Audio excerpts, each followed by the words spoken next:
मसीह संदेश सुनने वाले सभी मेरे प्रिय भाई बहनों को ईशु नमस्कार।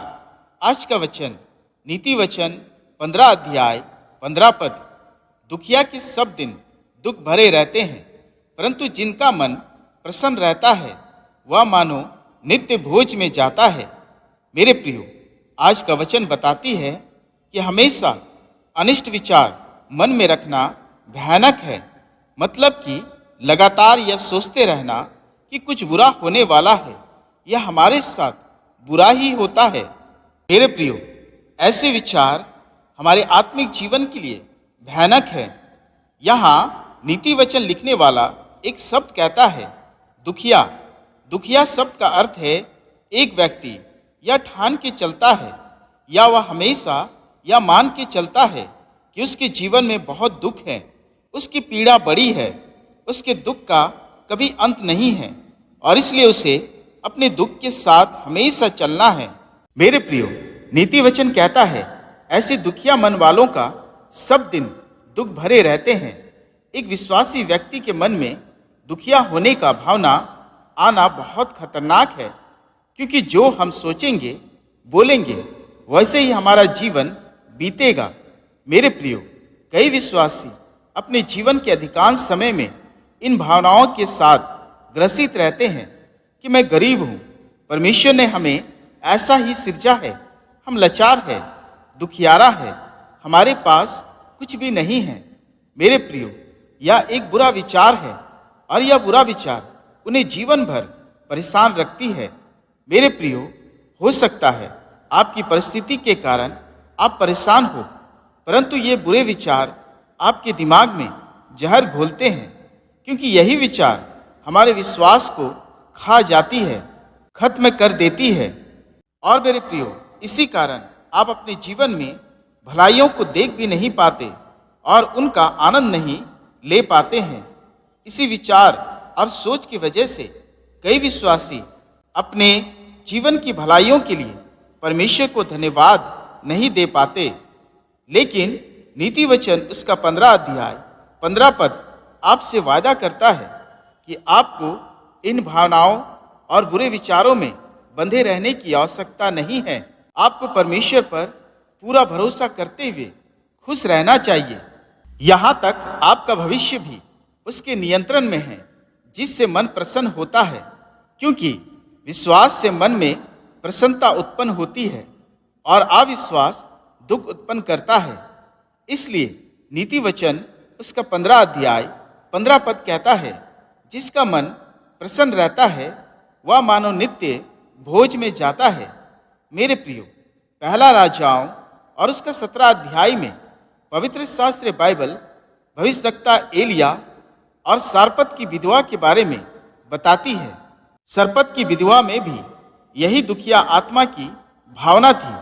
उसने एलिया नबी से कहा, पहला राजाओं उसका 17 अध्याय 12 पद, उसने कहा, तेरे परमेश्वर यहोवा के जीवन की शपथ, मेरे पास एक भी रोटी नहीं है, केवल घड़े में मुट्ठी भर मैदा और कुप्पी में थोड़ा सा तेल है, और मैं 2 लकड़ी बीनकर लिए जाती हूँ कि अपने और अपने बेटे के लिए उसे पकाऊं और हम उसे खाए फिर मर जाऊं। मेरे प्रियो, सारपत की विधवा जीवन से हार गई थी, अपनी गरीबी से, अपनी कमी से, अपनी घटी से, परंतु स्मरण करें उस भयानक अकाल में उसके पास उस वक्त थोड़ा तेल और थोड़ा मैदा मौजूद था। उस वक्त कितने ऐसे थे जिनके पास कुछ भी नहीं था। इसलिए वह दुखी आत्मा से कहती है कि उसका जीवन मृत्यु जैसा है। परंतु मेरे प्रियो, परमेश्वर उससे कहता है मत डर। पहला राजाओं 17 अध्याय 14 पद, क्योंकि इज़राइल का परमेश्वर यहोवा यूं कहता है कि जब तक यहोवा भूमि पर मेघ ना बरसाएगा तब तक ना तो उस घड़े का मैदा समाप्त होगा और ना उस कुप्पी का तेल घटेगा। और वचन बताती है कि यहोवा के उस वचन के अनुसार ना तो उसके घड़े का मैदा समाप्त हुआ और ना उस कुप्पी का तेल घटा। मेरे प्रियो, परमेश्वर ने उसे दुखिया आत्मा से बाहर निकालकर प्रसन्नता की आत्मा दी। मेरे प्रियो, यीशु के चेले अनपढ़ और साधारण मनुष्य थे। प्रेरितों के काम 4 अध्याय 13 पद। जब उन्होंने पतरस और यूहन्ना का हियाव देखा और यह जाना कि ये अनपढ़ और साधारण मनुष्य हैं, तो अचंभा किया। फिर उनको पहचाना कि ये यीशु के साथ रहे हैं। मेरे प्रियो, पतरस और यूहन्ना का साहस न धन था न दौलत, फिर भी उनमें हियाव था। वे अपने आप को सबसे धनी समझते थे। दुखिया का जीवन उनका नहीं था, मन में सिर्फ प्रसन्नता था। वे दुखी नहीं थे, ना रोते थे। मेरे प्रियो, मतलब धन दौलत से, शिक्षा से हियाव और मन की प्रसन्नता नहीं मिलती। जब लोगों ने उनकी प्रसन्नता का राज जानना चाहा, तो उन्हें पता चला कि ये यीशु के साथ रहते थे। अर्थात उन्होंने जाना कि ये लोग यीशु के साथ रहे हैं। मेरे प्रियो, जो यीशु के साथ रहते हैं, उसके साथ संगति रखते हैं, वह अद्भुत सामर्थ से भर जाते हैं। मेरे प्रियो, विश्वास करने से मन में प्रसन्नता आती है और अविश्वास करने से मन में दुखिया की भावना आती है।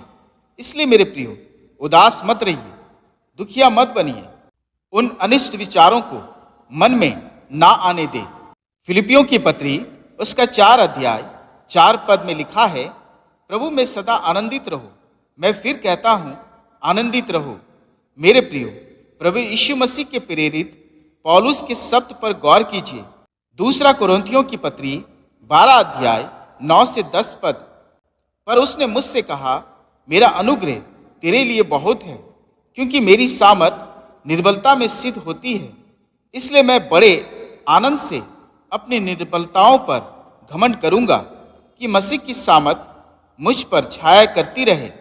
इस कारण मैं मसीह के लिए निर्बलताओं में और निंदाओं में और दरिद्रता में और उपद्रव में और संकटों में प्रसन्न हूं, क्योंकि जब मैं निर्बल होता हूं तभी बलवंत होता हूं। पौलुस अपनी निर्बलता में प्रसन्न था। उसे इस बात का घमंड था कि वह दरिद्र है।